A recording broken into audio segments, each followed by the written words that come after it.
আমি এমন একটা জায়গায় দাঁড়িয়ে আছি, এটা কি রেস্টুরেন্ট নাকি বাসা বাড়ি, আমি তো কনফিউজ। এটা কি 90 দশকের বড়লোকদের বাসা? এটা এই যে শঙ্খতে ঢুকতেছি আমরা। এইটা ভাই কি কিন্তু সুন্দর।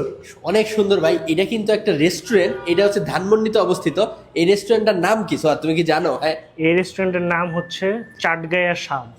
আরে না, স্বাদে চাটগাইয়া, ঠিক ও। আছে। এখানে কিন্তু মেজবান খাবার পাওয়া যায় ভাই, দেখো না সোহান, ওই যে অস্থির না? এই লো ভাই। ফাটাফাটি।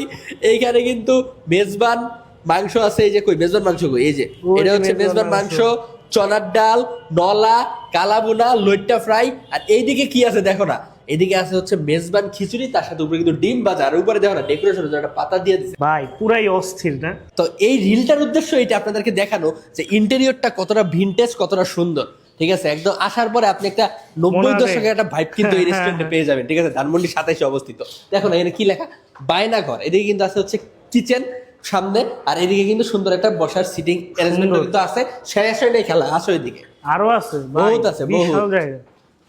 এই যে আমরা তো এখান থেকে শুরু করছিলাম, তারপরে এই পাশে হচ্ছে কাপ্তাই লেক, পতেঙ্গা, মানে চট্টগ্রামের ঐতিহ্যবাহী। তো চট্টগ্রামের সব কিন্তু নদীর নামে কিন্তু প্রতিটা নামকরণ। আর এটা হচ্ছে একটা যে বাসাটা বলতেছি বারবার, সেই বাসার লিভিং স্পেস। এখানেও কিন্তু আপনারা বসে সোফার মধ্যে খাওয়া সুন্দর দাওয়া মতো করতে খানা দানা কিন্তু করতে পারবেন। এই রুমটা ভালো সুন্দর, এবং এই যে মানে এই যে একটা বেডরুমের মতো আর কিছু। বেডরুমে কিন্তু আপনারা এই যে মেজবান মাংস